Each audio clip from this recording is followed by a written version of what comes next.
जहां एक और आदिवासी महिला द्रौपदी मुर्मू देश के राष्ट्रपति के पद पर विराजमान हैं, वहीं आदिवासी समुदाय के युवकों को अपने ही समुदाय के 4 लोगों ने लगभग 2 करोड़ रुपए की धोखाधड़ी का मामला सामने आया है। Railway, state bank, income tax, नगर निगम, मेडिकल हॉस्पिटल आदि में सरकारी नौकरी दिलाने का लालच देकर नागपुर स्थित बैरामजी टाउन कुछ रहिवासियों के साथ यह धोखाधड़ी की गई है। सदर थाने में आरोपियों के खिलाफ एफआईआर दर्ज कराने के बावजूद धोखाधड़ी करने वाले 4 आरोपियों को अभी तक गिरफ्तार नहीं किया गया। सुनील उइके, इनसे मेरी पहचान थी। पहचान होने के नाते इन्होंने एक दिन मुझको घर पर बुलाया कुछ काम होने के बाद में बातचीत में पूछा एजुकेशन वगैरह। मैंने बताया मैं 12th पास हूँ, सेकंड ईयर मेरा सीसीटीवी कैमरे का काम है। और बातचीत करते करते उन्होंने बताया कि अपने पास में ऐसी एक जगह ही है नौकरी के लिए, ऐसा सुनील उइके इन्होंने बताया। ठीक, तो मैं बोला, उन्होंने कुछ पैसे के मांगने की है, बोले रजिस्ट्रेशन के लिए 2 लाख रुपए रखते। तो मैंने इनकार कर दिया कि मैं रजिस्ट्रेशन के लिए इतने पैसे तो नहीं दे पाऊँगा, मेरी कैपेसिटी नहीं है। फिर डिमांड पर आए वो, तू कितने पैसे दे सकता। मैं बोला पैसे मेरे पास में मैं दे ही नहीं सकता, पैसे दे ही नहीं सकता मैं। तो बोले कितने दे सकता, 1.5 लाख रुपए। मैं बोला नहीं। मैं बोला 50,000, नहीं। मैं बोला सर मैं पैसे दे नहीं पाऊँगा क्योंकि मेरी कैपेसिटी नहीं है। तो फिर एक काम कर, बोले तो अपने डॉक्यूमेंट्स लेकर आ जा और तुम्हारा रजिस्ट्रेशन करना है मुझको। तो मैंने डॉक्यूमेंटेशन दिया, फिर उन्होंने रजिस्ट्रेशन हो गया। बोले अब तुमको एक 5,000 का चालान आया है, चालान के माध्यम से मुझसे पैसे लिए। पैसे लेने के बाद में फिर जब मैं पूछने लगा तो होने का है, आने का है, 10 दिन में आ जाएगा, 10 दिन होने के बाद में जाओ। तो फिर वही बात, आने का है कि जब भी जाओ तो हर टाइम एक्सक्यूज़, हर तरीके के एक्सक्यूज़। समझ में आ गया था कि यह आदमी अपने साथ में कुछ तो भी धोखाधड़ी कर रहा है, और सारे एक्सक्यूज़ सब ऐसे ही थे उनके। कोई भी इसमें उन्होंने हमको प्रॉपर ये नहीं दिया, तो हम समझ गए कि इन्होंने हमारे साथ में कुछ ठगी किए हैं।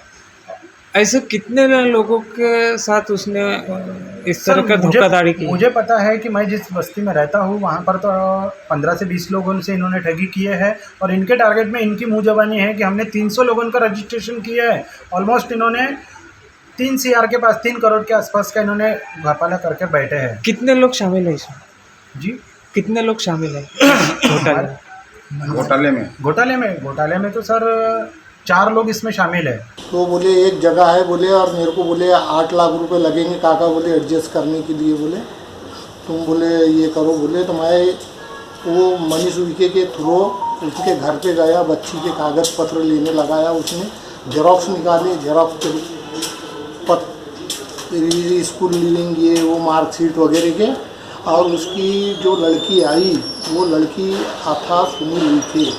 उसने बताया कि मेरा बोले वो अजीत डोभाल और वो अमित शाह जी के नज़दीक के संबंध है, और उसमें मैं बोले आपकी बेटी को एडजस्टमेंट कर दूंगी, लेकिन आधा पेमेंट तो देना ही पड़ेगा आपको।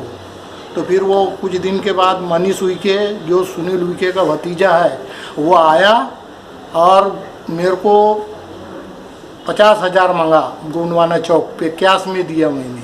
और उसके बाद में फिर और 2-4 रोज के बाद में मेरे से 1 लाख रुपए लिया मंदिर के सामने। फंसाया तो उसने बहुत लोगों को है, लेकिन कुछ लोग हमारे संपर्क में आए, कुछ लोग आने गए। आए तो अंदाजन 200-250 लोगों को फंसाया है सर। हमारे यहाँ काका नौकरी लगा के दे रहा है सुनील उइके।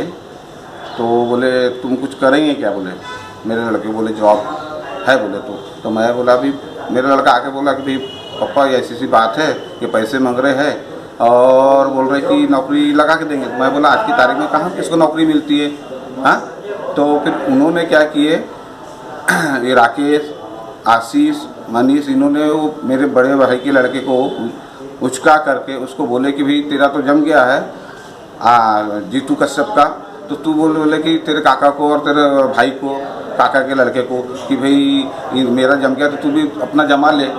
हाँ, ऐसा करके तो वो बोले ठीक है। तो उसको उसने उचकाया और उसको बोला कि भाई तू भी कर ले अपना मेरे जरिया। तो उसने भी करा, और उसने जब किया और जब पैसे के लिए हम तो उन्होंने मांग रखी कि 8 लाख रुपए लगेंगे। तो बोले फिलहाल में बोले तुम एक काम करो, बोले 1 लाख रुपए दो। अभी उसने बोला कि 1 लाख